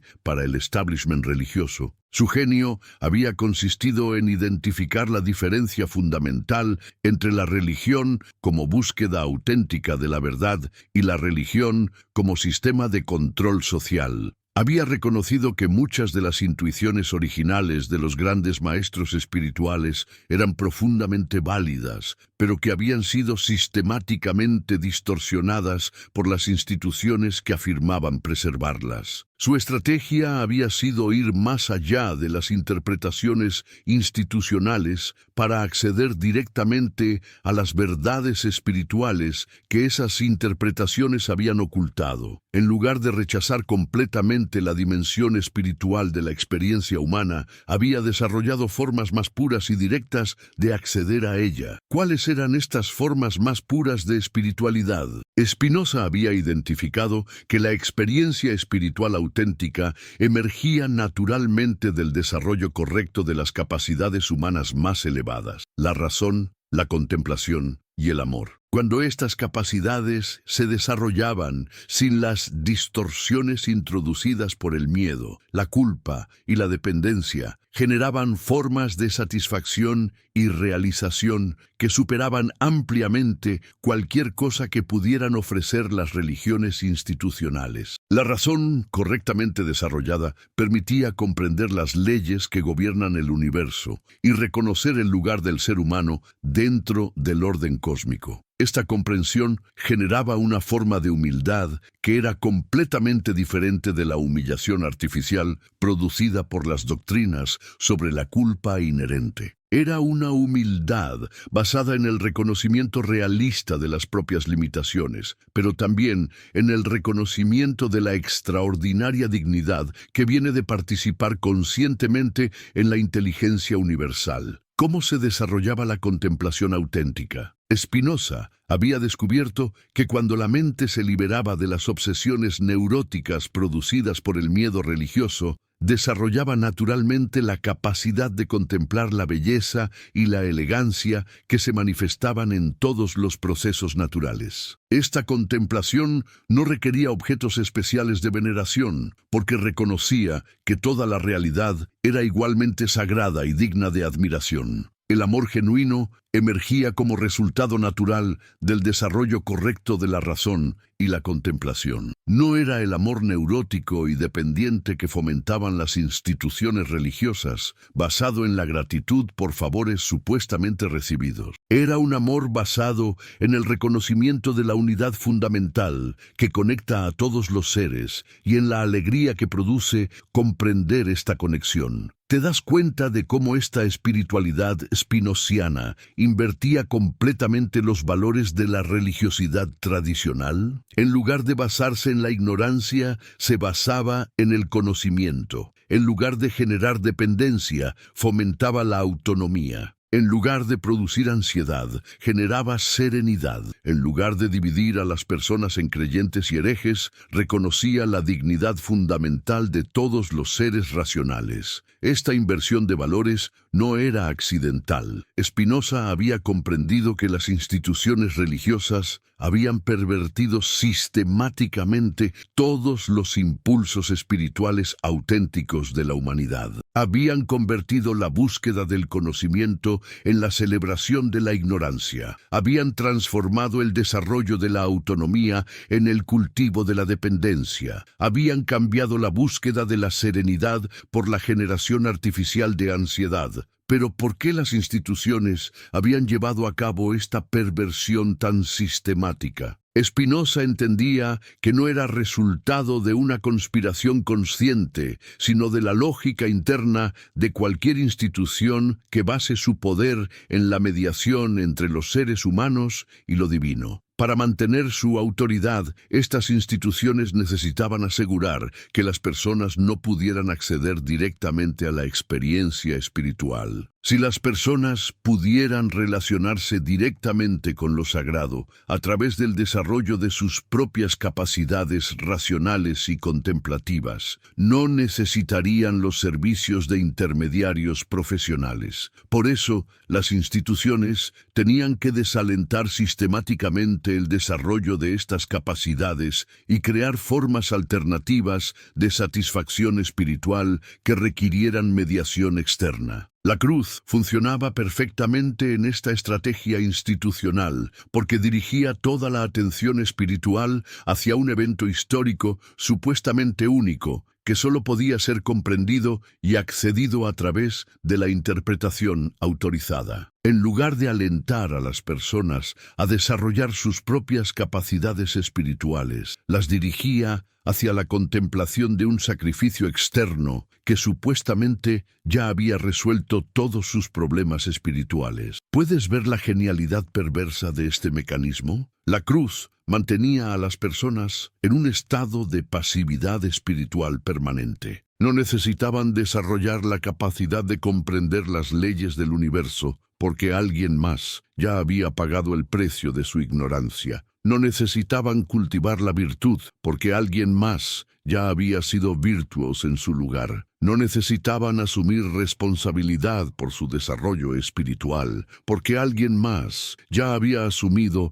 esa responsabilidad por ellos. Esta pasividad espiritual era exactamente lo opuesto de lo que requerían para su desarrollo auténtico como seres humanos. Spinoza había comprendido que los seres humanos solo podían alcanzar la realización genuina a través del desarrollo activo de sus propias capacidades. No había atajos, no había sustitutos, no había intermediarios que pudieran hacer el trabajo por ellos. ¿Cómo podían las personas comenzar a liberarse de esta pasividad espiritual artificialmente inducida? Spinoza proponía comenzar por reconocer que eran capaces de mucho más de lo que las instituciones religiosas les habían hecho creer. Eran capaces de comprender las leyes que gobiernan el universo. Eran capaces de desarrollar virtudes auténticas basadas en su propia comprensión y elección. Eran capaces de asumir responsabilidad completa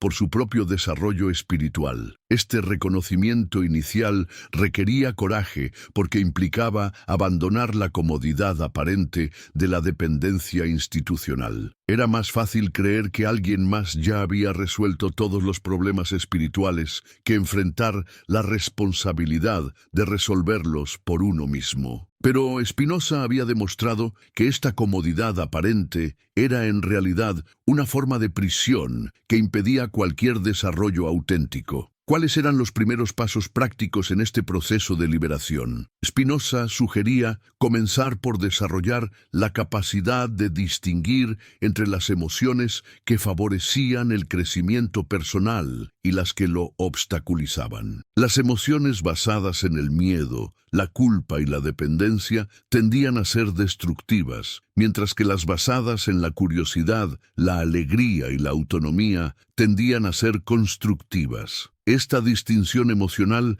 era crucial porque las instituciones religiosas habían aprendido a explotar precisamente las emociones destructivas para mantener su control. Una vez que una persona aprendía a reconocer cuando estaba siendo manipulada emocionalmente, podía comenzar a desarrollar inmunidad contra esta manipulación. El segundo paso era comenzar a cuestionar sistemáticamente las creencias que habían sido inculcadas durante la infancia sin nunca haber sido examinadas críticamente. ¿Por qué creía lo que creía? ¿Cuáles eran las evidencias reales que respaldaban esas creencias? ¿Cuáles eran las consecuencias psicológicas de mantener esas creencias? Este cuestionamiento no tenía que ser destructivo. No se trataba de rechazar automáticamente todo lo que había sido enseñado por las instituciones religiosas, sino de evaluar cada enseñanza según sus propios méritos racionales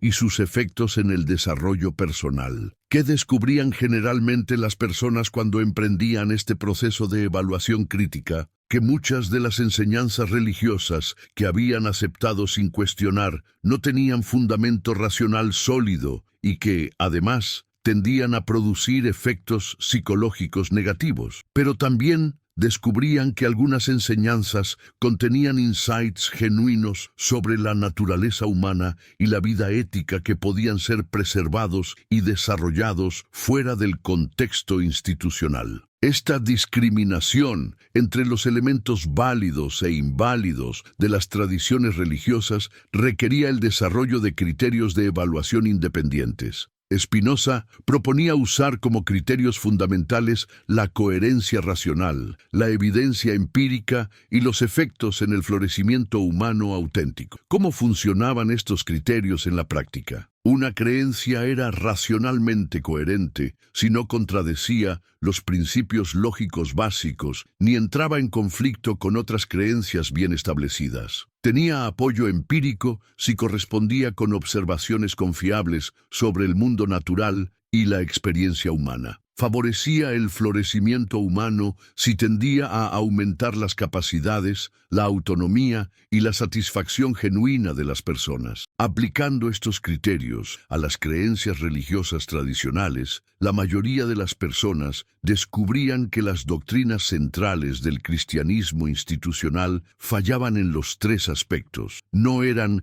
racionalmente coherentes, porque implicaban contradicciones lógicas fundamentales. No tenían apoyo empírico, porque se basaban en afirmaciones sobre eventos sobrenaturales que no podían ser verificados. No favorecían el florecimiento humano, porque tendían a generar culpa, dependencia y pasividad. Pero ¿qué sucedía con las personas que llevaban a cabo esta evaluación crítica, pero descubrían que no podían abandonar completamente su necesidad de alguna forma de religiosidad? Spinoza reconocía que no todas las personas tenían la capacidad o la inclinación para desarrollar formas completamente racionales de espiritualidad. Para estas personas, proponía un enfoque reformista que enfatizara los elementos más constructivos de las tradiciones religiosas mientras minimizaba los más destructivos. Este enfoque reformista implicaba reinterpretar los símbolos religiosos tradicionales de maneras que fomentaran el desarrollo personal en lugar de obstaculizarlo. Por ejemplo, la cruz podía ser reinterpretada no como un recordatorio de culpa y dependencia, sino como un símbolo de la disposición a sacrificar los aspectos menos desarrollados de uno mismo por el bien del crecimiento espiritual. ¿Era esta reinterpretación simbólica una solución satisfactoria? Spinoza la consideraba mejor que la sumisión total a las interpretaciones institucionales tradicionales, pero reconocía que era inherentemente inestable. Los símbolos cargados emocionalmente tendían a revertir a sus significados originales bajo presión, especialmente cuando las instituciones que los habían creado continuaban promoviendo activamente las interpretaciones tradicionales. Por eso consideraba que la solución reformista era solo un paso intermedio en el camino hacia formas más completamente racionales de espiritualidad. Las personas que comenzaban cuestionando algunos aspectos de sus creencias religiosas tendían eventualmente a cuestionar aspectos cada vez más fundamentales hasta que finalmente desarrollaban alternativas completamente independientes. ¿Cuáles eran esas alternativas completamente independientes? Spinoza había desarrollado lo que podría llamarse una espiritualidad científica, que combinaba el rigor intelectual de la filosofía con la profundidad emocional de la experiencia mística. Esta espiritualidad se basaba en la contemplación directa de las leyes que gobiernan el universo y en el reconocimiento de la participación humana en la inteligencia cósmica. Esta contemplación científica generaba formas de asombro, gratitud y reverencia que eran cualitativamente superiores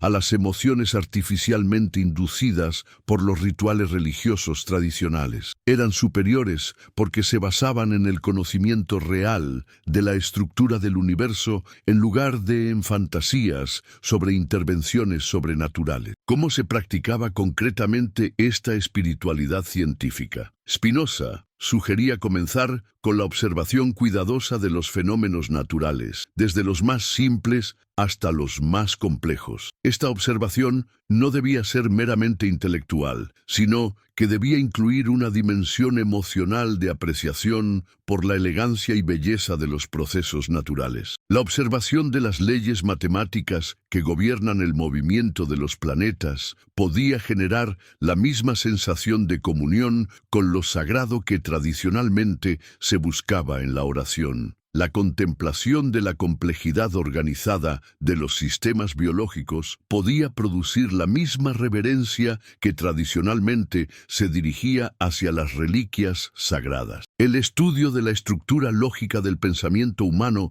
podía generar la misma gratitud que tradicionalmente se sentía por las supuestas gracias divinas. Pero no resultaba esta espiritualidad científica fría e impersonal comparada con la intimidad emocional que prometían las religiones tradicionales. Spinoza argumentaba que era exactamente lo contrario. La espiritualidad basada en el conocimiento real del universo generaba formas de intimidad cósmica mucho más profundas y satisfactorias que las basadas en relaciones imaginarias con seres sobrenaturales. Cuando una persona comprendía realmente que su mente era parte del entendimiento infinito que estructura el universo, cuando reconocía que su capacidad de pensar y amar era una manifestación directa de la creatividad cósmica, cuando se daba cuenta de que su existencia particular era una expresión única e irreemplazable de la totalidad infinita,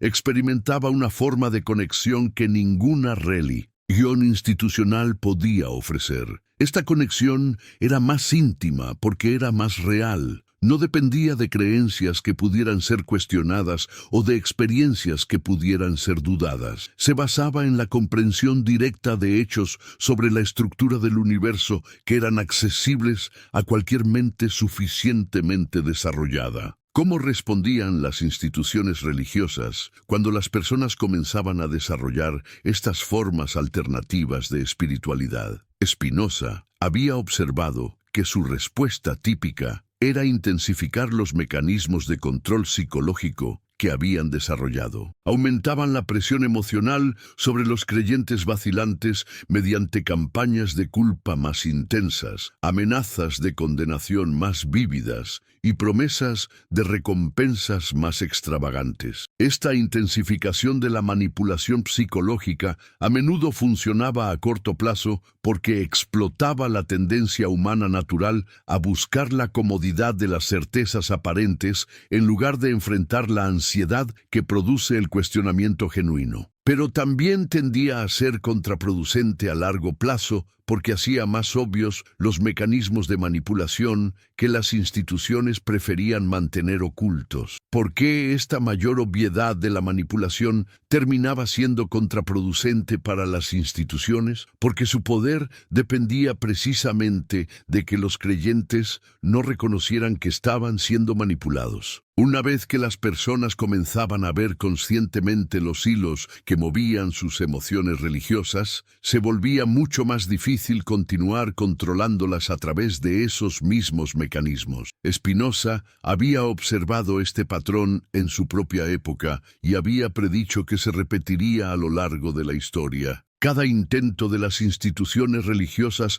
de intensificar su control sobre las poblaciones tendería eventualmente a despertar más resistencia y escepticismo. La lógica interna de sus estrategias de control contenía las semillas de su propia destrucción. ¿Significaba esto que Spinoza era optimista sobre el futuro de la humanidad en relación con la liberación del control religioso institucional? Su optimismo era cauteloso y a muy largo plazo. Reconocía que las fuerzas que se oponían al pensamiento independiente eran enormemente poderosas y que habían perfeccionado sus técnicas de control a lo largo de siglos. También reconocía que la mayoría de las personas preferían la comodidad aparente de la dependencia a la responsabilidad que implicaba la autonomía intelectual y espiritual. Esta preferencia no era resultado de defectos morales o intelectuales, sino de la forma en que las instituciones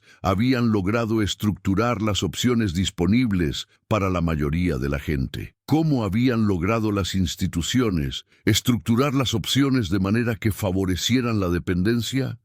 Habían creado sistemas sociales donde la conformidad religiosa era prácticamente necesaria para la supervivencia económica y la aceptación social. Habían establecido que cuestionar las creencias religiosas tradicionales era equivalente a atacar los fundamentos de la moralidad y el orden social. Esta estructuración de las opciones sociales hacía que el costo aparente de la independencia intelectual fuera mucho mayor que el costo aparente de la conformidad religiosa. La mayoría de las personas racionalmente elegían la conformidad porque las alternativas parecían demasiado costosas o arriesgadas. Pero ¿existían estrategias para cambiar gradualmente esta estructura de incentivos sociales? Spinoza creía que sí, pero que requerían un enfoque muy cuidadoso y a largo plazo. No se trataba de atacar frontalmente las instituciones religiosas, sino de crear gradualmente espacios sociales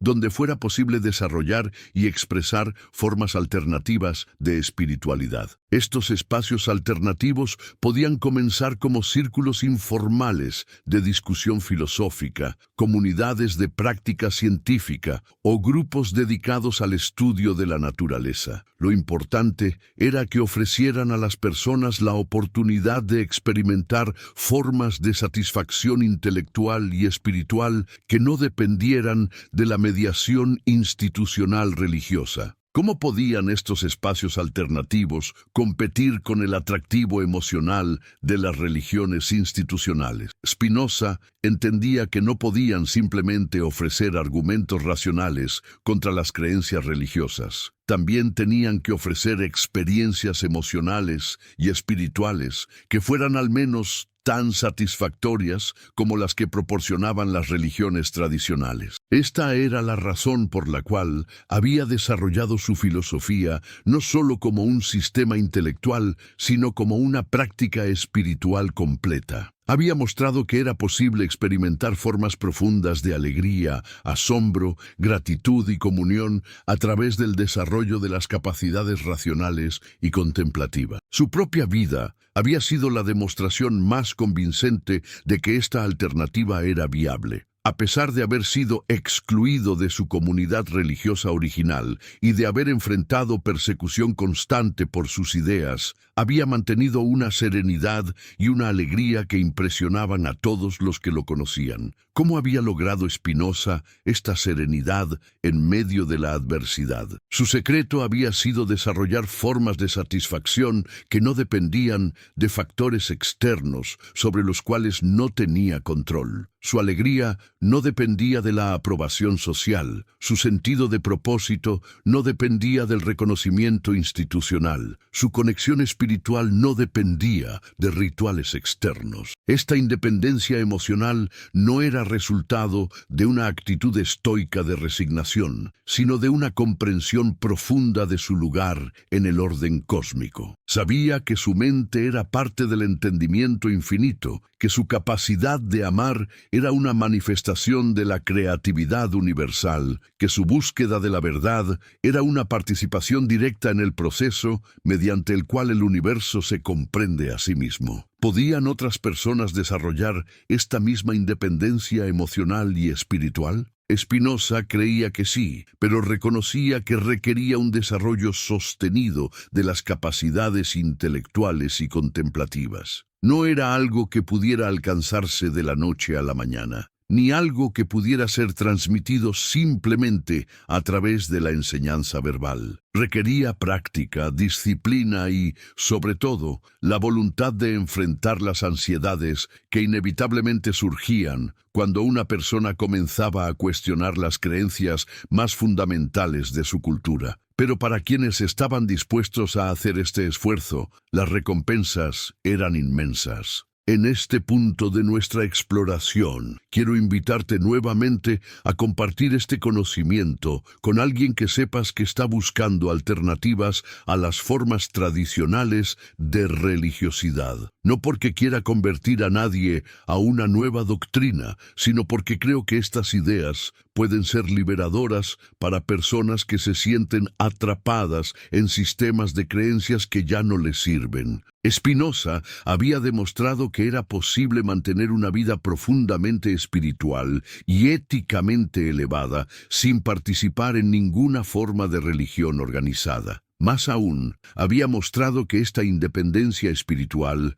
no conducía al relativismo moral o al nihilismo, sino a formas más auténticas y consistentes de comportamiento ético. ¿Por qué la ética spinociana era más auténtica que la ética religiosa tradicional? Porque se basaba en la comprensión real de lo que conducía al florecimiento humano en lugar de en comandos externos que tenían que ser aceptados sin cuestionamiento. Una persona que comprendía las leyes que gobernaban la naturaleza humana podía elegir conscientemente comportamientos que favorecieran su propio desarrollo y el de otros. Esta elección consciente era cualitativamente diferente de la obediencia ciega a reglas morales externas. Era más flexible porque podía adaptarse a circunstancias cambiantes. Era más consistente porque emergía de principios unificadores en lugar de listas arbitrarias de prohibiciones. Era más motivadora porque se basaba en la comprensión de los beneficios reales del comportamiento ético. ¿Cuáles eran estos principios unificadores de la ética spinociana? Se reducían esencialmente a uno: actuar de maneras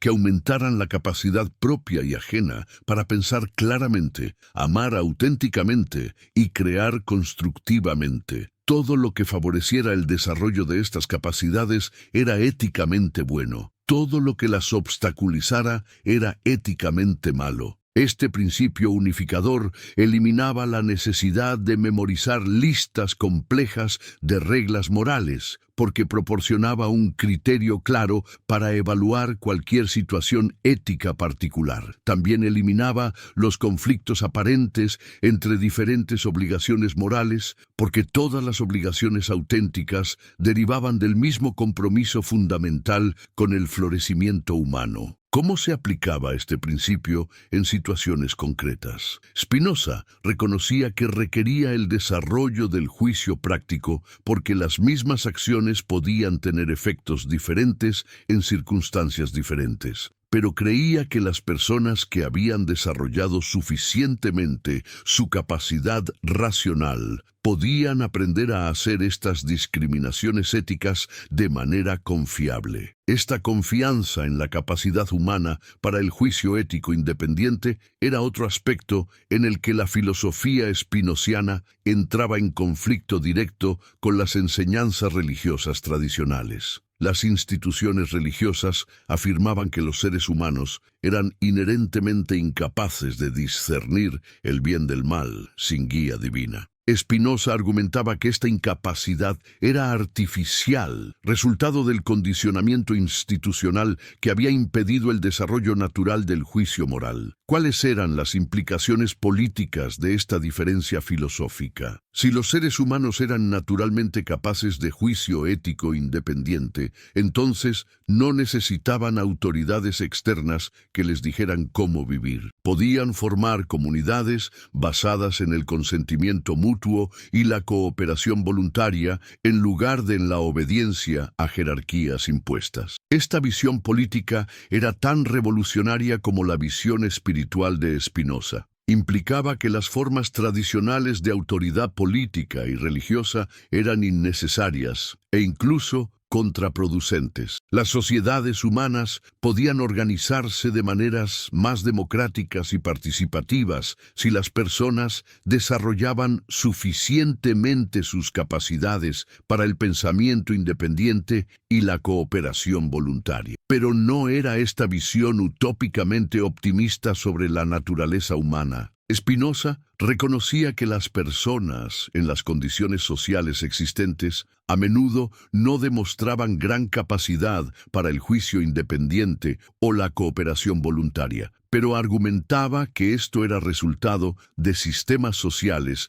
que desalentaban sistemáticamente el desarrollo de estas capacidades. Si se crearan condiciones sociales que favorecieran, en lugar de obstaculizar, el desarrollo humano, las personas mostrarían naturalmente niveles mucho más altos de racionalidad y cooperatividad. El problema no estaba en la naturaleza humana fundamental, sino en las instituciones sociales que habían pervertido esa naturaleza. ¿Cuáles serían las características de instituciones sociales que favorecieran el desarrollo humano auténtico? Spinoza sugería que tendrían que basarse en principios completamente diferentes de los que caracterizaban a las instituciones religiosas y políticas tradicionales. En lugar de basarse en la jerarquía, se basarían en la igualdad. En lugar de basarse en la obediencia, se basarían en la participación. En lugar de basarse en el miedo, se basarían en el amor y la comprensión mutua. Estas características no eran simplemente ideales abstractos. Spinoza había observado que emergían naturalmente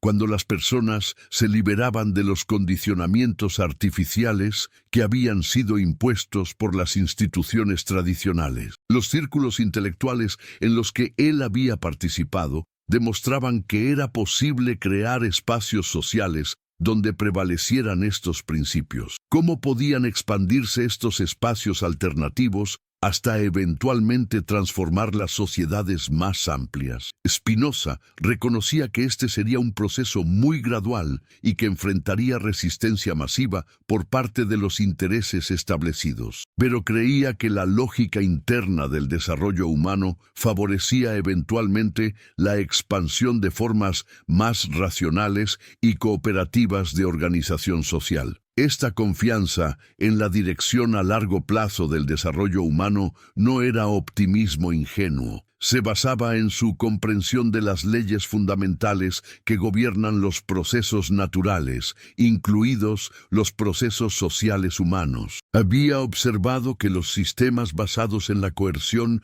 y la manipulación tendían a generar contradicciones internas que eventualmente conducían a su transformación o colapso. Las instituciones religiosas, que basaban su poder en el control psicológico de las poblaciones, contenían las semillas de su propia destrucción, porque su éxito dependía de mantener a las personas en estados de inmadurez intelectual y emocional que obstaculizaban su desarrollo natural. A medida que las condiciones sociales cambiaban y se volvía más difícil mantener esta inmadurez artificial, estas instituciones perdían gradualmente su capacidad de control. Estamos viendo evidencias de este proceso de transformación gradual en nuestro tiempo. Desde la perspectiva spinoziana, muchos de los cambios que han ocurrido en las sociedades occidentales durante los últimos siglos podrían interpretarse como pasos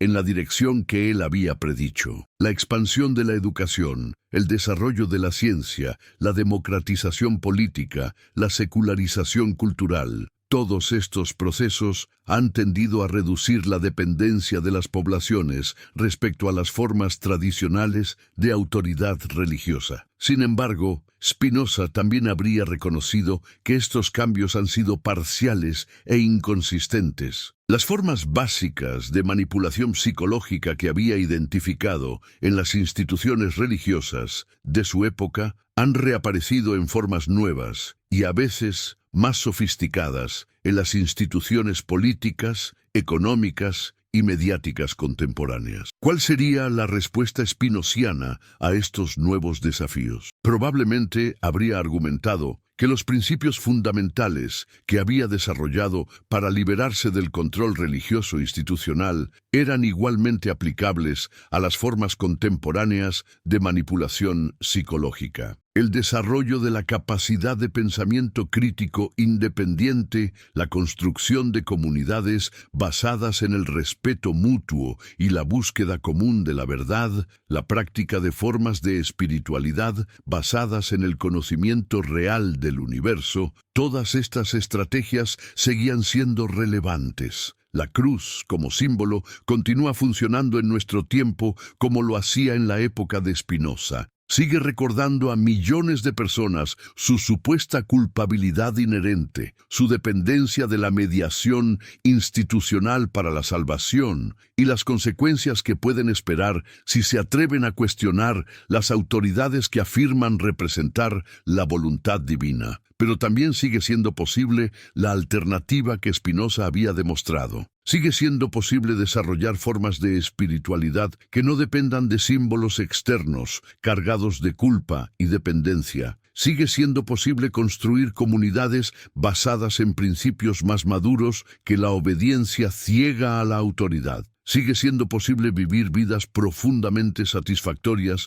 y éticamente elevadas sin participar en ninguna forma de religión organizada. La elección entre estas alternativas sigue dependiendo, como en la época de Spinoza, de la voluntad individual de asumir la responsabilidad de su propio desarrollo intelectual y espiritual. Esta responsabilidad no puede ser transferida a ninguna autoridad externa, no importa cuán sagrada afirme ser. Es la responsabilidad más fundamental de cada ser humano consciente.